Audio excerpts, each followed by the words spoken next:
Welcome to the Coherent Life. I'm Ty. We're going to kick back and talk about survival mode, coherence, and creating your life on purpose. Through real conversations about things like relationships, money, health, and the patterns that keep repeating in everyday life. If you already know that your thoughts create reality, but you keep getting stuck in the same patterns, you're in the right place. Before we dive in today, I want y'all to know that this episode is going to be a little bit different. I will have these types of episodes sometimes, and today is our first one. I'll be chatting with someone who I've been working with for a long time as their coach, and we've actually become really good friends.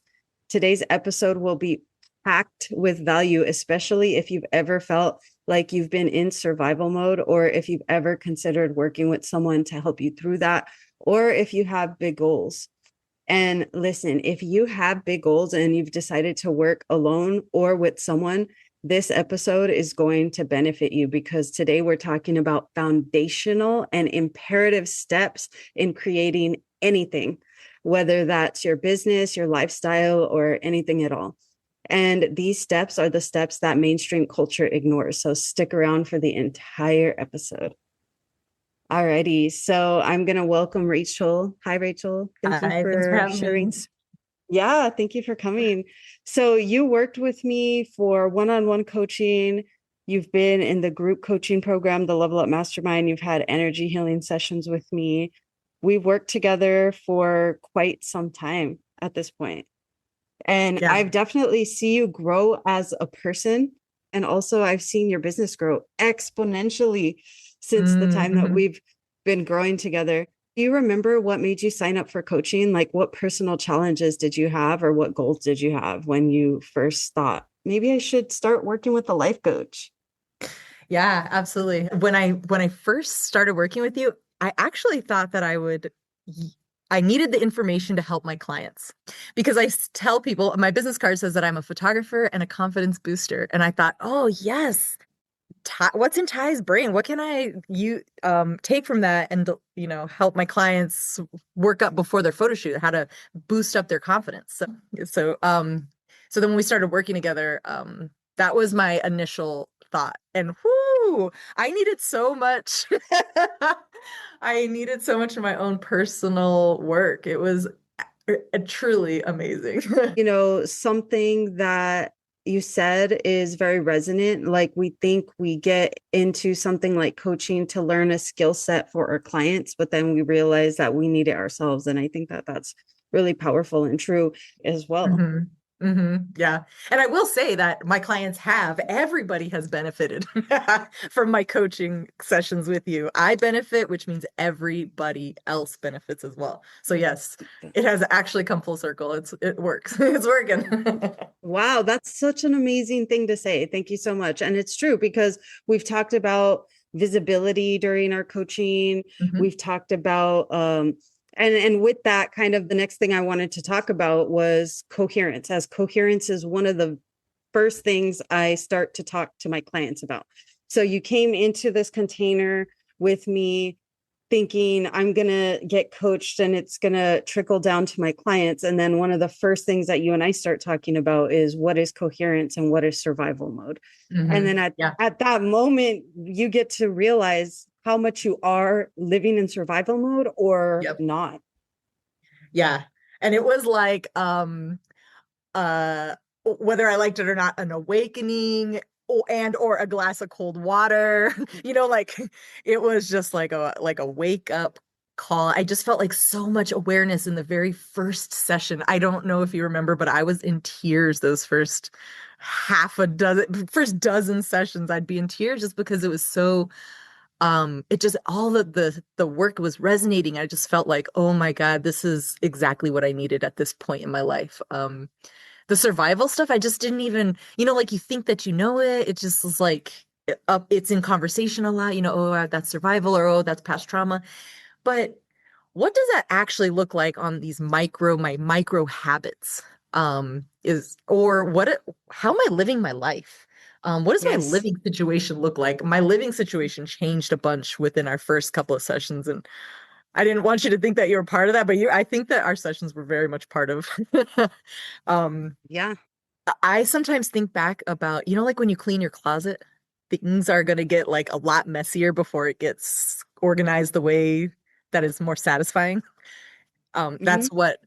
That is actually what happened when we first started working together. Oh, wow, that's interesting. And like, not to dissuade anybody, right? Because they're like, oh God, I don't want that messiness. But it's true. Like, sometimes you have to walk yourself through that process and say, this is to be expected. What I ultimately Yeah, want is a clean closet. So yeah. there's these things. But, along that line, what I've learned when it comes to survival mode and coherence is that so many of us live in survival mode more than we realize. And when I say Mm. survival mode, I mean we are activated into a fight, flight, fawn, and freeze situation. Our body thinks that we're in a life or death situation, but really we're in traffic or we're in a heated group text or Yep. whatever the case might be. But we don't realize it. That's our default. That's the Yeah. culture that we live in. And so our systems being highly activated is normalized. And so it reminds me of that meme or that picture online of that little dog in the restaurant and everything on is on fire around him. And there's a little Yeah. thought Yeah. bubble that says, I'm fine. Like that's how we all feel. We all feel that we're fine, Yeah. even though we kind of inherently know that something is going on, or we can say like I feel overwhelmed, I feel burnt out, I feel exhausted, I feel anxious, I feel angry, I feel irritable. We can say all those things, but we don't draw the line to this normalcy of living in survival mode. And so when you say it gets messy, I think that that is a fair interpretation. And also my interpretation is that we become aware that we Hmm. are that shit's on fire around us, Yeah. that Yeah. we're activated. And Hmm. so and we're activated 50 times a day or whatever it is for Yeah. each of us. And so that's the messiness. And you're like, okay, let me create coherence around this. Yep. Yes. Oh my God. As you're talking, I'm like, so many memories are coming back because I feel it's been a couple of years that we're coaching now. And at the very beginning, some of those survival parts were like just like choosing things like we talked about existential kink, choosing things that kind of kept me in these patterns because it felt good and maybe then I recognized, oh, it's because it was normal or like those feelings of normalcy, which was really just chaos. Because I was disconnected from my feelings. I think we even did exercises around the feeling wheel because I didn't, even though I one of my values is being vulnerable and in touch with our feelings, I didn't have a lot of words to describe anything in the survival mode part. I was just like almost like blank there. So I didn't have words for it. And I remember being frustrated for that. And then I think that's like where the coherency practices came in. And um, yeah. Oh, all the memories they're all coming back. Yeah. And, you say, I didn't have any language around the fight or flight part. And there's science behind that because when we're in fight, flight, fawn, or freeze, we don't have as much energy flowing to our prefrontal cortex. And that's the part that gives us observation power to say, hey, wow, that thing that just happened is making me feel disappointed, vulnerable, angry, shocked. We don't Yeah. have that part of the brain if automatically our system's thinking we need to run, fight, or hide. That's all our brain is prepping for. So that's why the coherence practices are so important to even Yeah. get to the mindset part of everything. Yes. Yes, exactly. I was just saying that to a friend. I'm like, first I need to get calm before I can start thinking and getting organized. But yeah, I was not calm. I was like, I'm just doing air quotes, like a high functioning, anxious, compulsive sometimes. Like, why am I choosing these things or whatnot? Mm, Mm-hmm. but that's a Yeah, I tangent. hear you. Yeah, no, I But hear you. And so one of the first things that I talk to any of the people that decide to get into either a one-on-one coaching container with me or a group coaching container with me is we talk about what is coherence and what is survival mode. And we start to become aware of when are we activated? When are we in a fight, mm, flight, fawn, or freeze situation? And then once we become aware of that activation, that's when we start to practice this modality that I created, stop, drop, create coherence. And I've talked about mm, it on the first episode of this podcast. And it's basically named after stop, drop, and roll that I was taught in school. Maybe you were taught it Mhm. in school Yeah. too. But if you're on fire, that's what you're supposed to do is, oh, I'm on Mhm. fire. Let me stop, drop, and roll. There's no question about it. And I wanted there to be no question about it when people realized that they were in a fight or flight situation and it wasn't a life or death situation. Because can you imagine if we were on fire and the phone's ringing and you're like, Mhm. no, no, it's okay. Like, I'll just answer this call first. It's Mhm. like, no, I'm going to like stop, drop, and roll. I'm going to stop, drop, create coherence, get rid of the fire. Then I'm going to answer the phone because that's going to make the call so much more Mhm. coherent in general. Like that's going to give me the access to whatever I need to complete that call at my highest, Mhm. powerfulest state of being. So Mhm. we work with the coherence. And then the next thing that we do is we start talking about mindset. So, as I mentioned before, the law of attraction is one of the first schools of thoughts that taught me this, that thoughts create results. And then I kind of went down this spiritual, energetic, even quantum rabbit hole. And then when I came back up, there was cognitive behavioral therapy, Mhm. CBT. And so I got certified as a CBT coach. And the theory in CBT is that thoughts create your feelings and feelings create your actions. And I'm also certified at the life coach school, and their model is circumstances, thoughts, feelings, actions, results.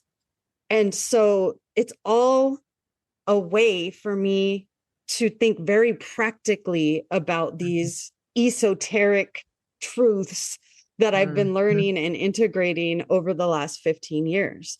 And Mhm. beyond that, what I like about the life coach school model is to know that the circumstance has no power over you, Mhm. Yeah. that it's what you think about the circumstance that causes your results. Now, that as a marginalized individual was also Mhm. very empowering for me and something that I hope to spread to as many people as possible. Because the caveat in this equation is that if we go into this being willing, understanding that we can't change the circumstances, but we can change who we are or how we show up within those circumstances, no matter what they are. Often, as a result of showing up in a different way, circumstances change. Mhm. And but Mhm. it's that willingness right out the gate that we have to accept 100% whatever the circumstance is and not become a victim of circumstance. Mhm. And when it comes to like trauma and pain and real not fair life experience, very, very valid inequality and stuff, that's where it can become challenging. Because sometimes I think people that experience true inequality, there is a resistance to accepting the circumstance as is. But Mhm. that's Yeah. what we have to realize, that we have to accept the circumstance as in is and find our empowerment within that, and that's what helps us change the results and therefore create or Mhm. co-create new circumstances. With that being said, I remember that we've worked a lot of personal things, but we've also worked business, we've worked visibility, we've worked um reversing transgenerational trauma. And one of those things, you as a business owner starting to thrive more, you came to a coaching session where you wanted to feel better about starting work at 10 a.m. or when you wanted to start it. And you were Mhm. going, the thought that was causing you to have unwanted results and guilt and whatever it was about this was the early bird gets the worm or something of Mhm. that nature, which is a very cultural belief. And Yeah. while that might be true, it wasn't serving you personally and it wasn't giving you the results that you wanted. Because Mhm. someone else could be motivated by that thought and it could give them the results that they want. But for you, it wasn't working. So we had to do some thought work and we came up with every bird gets the worm. Yeah. And so when you think every bird gets the worm, how does that make you feel and do, and what have become the results of thinking that? Oh my God, that session was literally a game changer. A game changer. Yeah, I was feeling a lot of grief and guilt over wanting to start my day later, but it was in efforts to take care of myself, even just backtracking, it was, I think that came from, you said, well, if you weren't worried about money, what would you be doing with your time? If you weren't, I was like, oh, I need to get to work. I need to get to work so I can answer every phone call. I need to be on top of every email and I got to be out there hustling. I think it's just part of this hustle mentality that I don't actually want. But when we came up with every bird gets a worm, that no matter what time I showed up, whether it was 8 a.m., 10 a.m., 1 p.m., that there would be a worm for me and that there'd be enough worms for everybody. I just feel so uplifted. I feel excited for myself and for other people, knowing that there's enough for everybody. So yeah, I mean, it's a game changer. I think about it every day. And now I celebrate it. I celebrate that I'm like, yes, I actually now I believe I'm living one of my richest lives and that I have everything that I want and almost everything and all everything that I need. These are the thoughts that kind of came from that. I think I'm living my richest life because I get to have a slow morning, that I'm not jolted awake by an alarm clock, that and that everybody benefits when I eat what I call an I love me breakfast, a breakfast where I like lovingly cooked and I've got all the things I need in there. And when I do my exercises and even when I get to zone out for 20 minutes and drink warm water, I think that that just sets up my day so that I feel good. And then I come to work and then I get to help whoever's in front of my camera or whoever I'm helping that day. And I'm just like, I feel awesome, which means I've got a full cup. And so then those are part of the mantras where when I take care of myself in the morning, everyone benefits, when I Yeah. do things, everyone benefits. So, all of that kind of surrounds every bird gets a worm. So like all spin off of that. Game changer. That's really awesome for sure. Love that. Mhm. So you have been coaching with me for like a couple years and you started with one-on-one, you went to group. Um, it's it can be hard to stick to something for this long. I mean, you've been Mhm. coming week after week, and has your brain ever tried to talk you out of like this commitment or coming? Oh my God, yes. Yes, easy. It feels like because this work is not easy. It's like going to the gym. We're working out and it's effort and it's probably been the main the thing that I've been the most consistent with, honestly. But I love this work. I love fucking leveling up. I love getting what I want. I love living my dreams. I love that with your help, I'm able to support myself with photography. An older version of me never thought that was possible. And now this version of me thinks it's inevitable and that it is happening now. And it's inevitable Yeah. that we'll grow more. Um, yeah, my brain tells me, oh my God, this is hard work. I mean, when I signed up for the annual one, because of the ticket, the price, I was just like, my brain wanted to be like, nah, you're fine. You don't need this. You just take the lessons you've already learned. But then after I committed to it, I was just like, thank God I committed. I need this. Um, so yeah, my brain has tried to talk me out of it lots of times. Well, actually, How what I did you get? love, Yeah, go oh, ahead. tell me. No, go ahead. What you love, what? What I love about being in it for the annual is that like I've only have to work on the money issue one time. Like at Mhm. the beginning when I say yes. It's not like monthly, or like annually or quarterly, like where I have to work on the money issue like multiple times in the year. And because I've already paid for the whole year, I feel like I feel somehow more spaciousness like if I miss a week. I love that you mentioned that because that's what I tell people on consults. The reason why I advocate for people paying one time Hmm. instead of monthly or especially weekly is because you have to go up against your brain for the price, the money, and anything else that the brain tries to get you to do. Because you said, okay, I had to just work on the price issue once, so you Hmm. told your brain, no, we're gonna pay for this. And then the brain gets onto other layers. No, but we could be watching TV, not you, right? But just anybody's brain.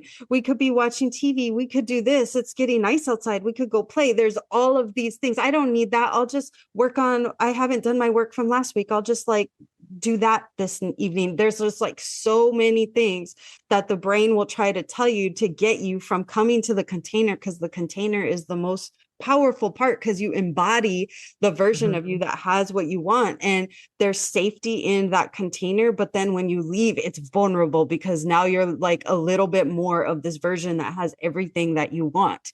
And that's really what the brain is trying to get you to avoid, but it's trying to act logical and tell you all of these things. So I'm always telling people, trust me, I want to set you up for success. It's better if you just pay once and then you'll have less resistance as you go Mhm. along. Yeah, So for I love that you sure. said that. For sure. And there was something else that you were saying earlier. Oh, something that people tell themselves after they've completed a container is, I will just work on what I've gained so far. And each to their own. But my invitation for people is to just be aware of how close are you to what you truly want. Mm-hmm. Has the previous container helped you get closer? Is there anything else that you can continue to use this in real time? Because there's so much power in the container itself. Mm-hmm. Yes, so good, go use those tools on the outside, but is there still benefit for a coach? And I think of like professional athletes when I think of this, right? Mm-hmm. Like Michael Jordan or whoever Yep. the greatest is, like they had coaches their entire life. Even like Alicia Keys, right? I saw one time behind the scenes and she has vocal coaches and things, and she has it the whole time. She wasn't just like, okay, I learned the scales and I'm a really good singer and I'll just go do it on my own. She's like, I want to be at the top of my game. So I know that these coaches are going to help bring the best out of me every single time. Like that's what we do as coaches. Yep. We bring the best out of you Mhm. every time. We don't let you take, like I think of now, I'm thinking of the personal trainer aspect where Yep. you're accidentally not in the right form, and you don't know Yep. that you're not in the right form. And so a coach would be like, perfect, you're doing right except for bend your knees a little bit, and then all of a sudden you're really hitting that Yep. muscle that you wanted to hit, so you're not wasting energy. Yep. So glad Yeah. that you said that. Yeah, absolutely. I agree.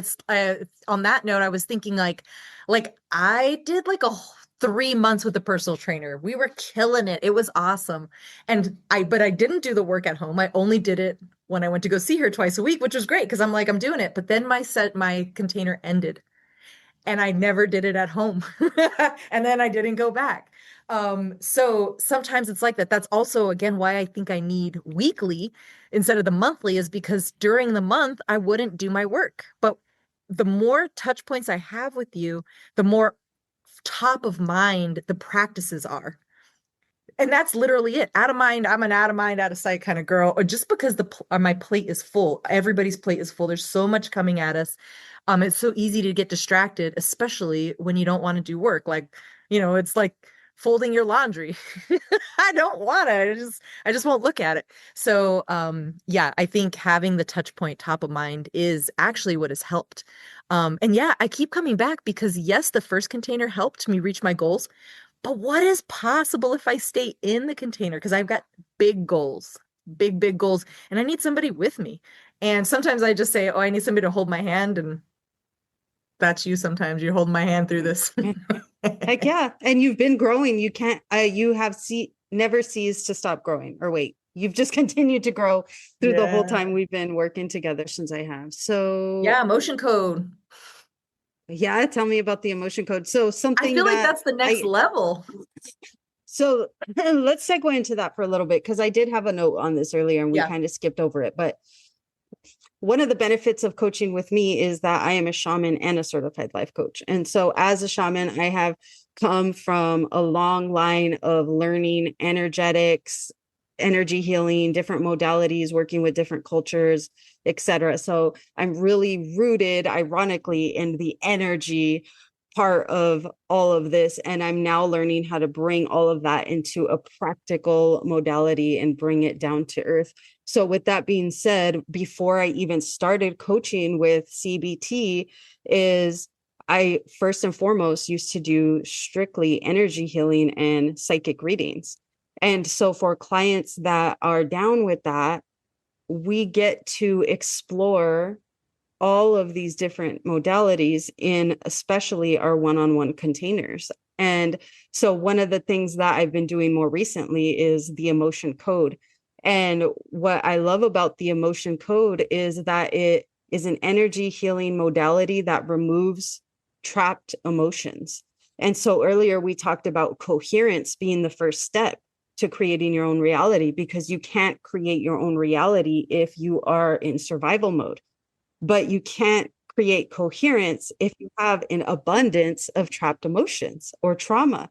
And Hmm. so to know another modality or other plenty of modalities to release trapped emotions that will help you get coherent. And so there, I don't want to get too off topic, but just a little asterisk, this is kind of along the lines of something that I call coherence privilege, where someone that hasn't had very much trauma or transgenerational trauma, they don't have as many trapped emotions in their body. So Mm. they have more coherence right out the bat. So they have more power from their prefrontal cortex. They're going into fight, flight, fawn, or freeze less.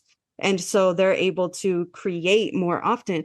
Whereas marginalized folks or people that carry transgenerational trauma, we have to learn how to navigate the activations that happen in real time as a result of that.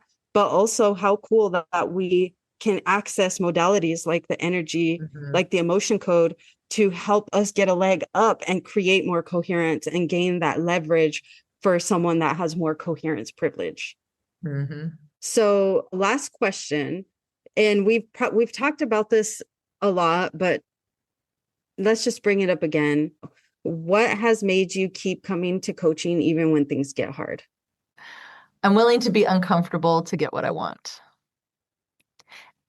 A lot of times, what I want is just right on the other side of being uncomfortable. It's not suffering and I'm not in danger. I'm just a little uncomfortable. And I've been learning that being uncomfortable is part of just like that growing experience and being out of my comfort zone. Being outside of the comfort zone is uncomfortable. Um, but I'm willing to be uncomfortable to get what I want. I love that. Mhm. Okay, cool. So then that's the thought that keeps you coming back. Something else that I was taught was that, especially when it comes to something like wellness, a personal trainer, a life coach, that when you invest in that, that it's your responsibility to get a return on investment. I can't just pay a personal trainer, and because I paid a personal trainer, I'm all of a sudden going to be a bodybuilder. It's my job to get my return on investment. Oh And yeah. so, what has been your return on investment from coaching? Oh, I love that. I have seen so much return. And it's like, I mean, I make more money. I have made more money and I think and I believe that it's part of from coaching because whenever I think, oh, I can't get more clients or this or that, or I'm in my own way, then we're unraveling all the ways that I'm in my own way. Um, so literally I make more money. I have I currently have no chronic pain in my body, which before we started coaching, I was in chronic pain in several parts of my body because I think it's from not processing my emotions. So I'm in way less pain, no pain. I have no pain. I sleep way better. I am happier. It's not just glass half full. The glass is full. It runneth over.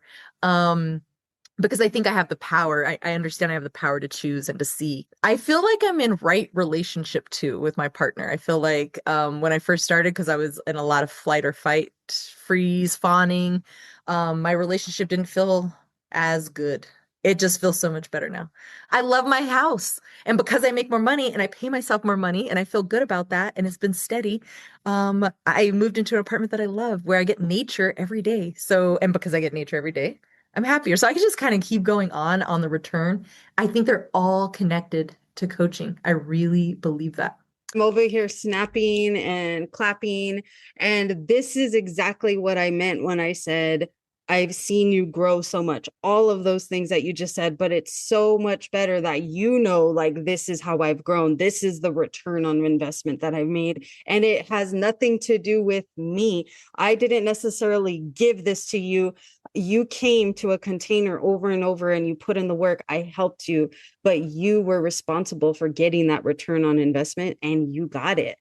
And so, and it all really started with you having curiosity and being willing to be more effective at helping your clients be more confident. And just that Mhm, mhm. openness and then the vulnerability that continued once you got to coaching and said, okay, maybe this is not going to be as A to B as I thought. I thought I was just going to get some like confidence boosting techniques to like tell my clients when I was on photo shoots, but it turns out that I have to become confident and be the Mhm. example. Yep. Like all of these, I had to build myself into this version of myself, and you just kept building. And so I'm so grateful and so proud. And I hope to work with you as long as you want to work with me. And I just want to invite everybody to a free clarity call because that's where all of this starts. There's no pressure to get on the call and just see if coaching is something that can help move the needle forward for you. Whether it is or it's not, you'll still leave the call with more knowledge of what's keeping you stuck than before you got on the call, because that's the power of coaching, is that it highlights things that you can't see for yourself. We all have these blind spots, and coming to the clarity call, you might see something that you didn't know was there, and now you have that to work on as well, so you can get to where you're going even quicker.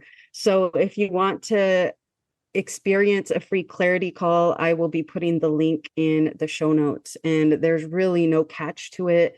You're going to get clarity. You're going to know what's keeping you stuck. You're going to know what you need to do and change to move you closer to what it is that you need to do. And then if you decide that you want someone to be there with you, like Rachel said, week after week, holding you accountable, guiding you, holding your hand, we will discuss if that is a fit for us. But if not, you get a free coaching consult with a life coach. So I really welcome you to join in that. So thank you, Rachel. Thank you for sharing time with us.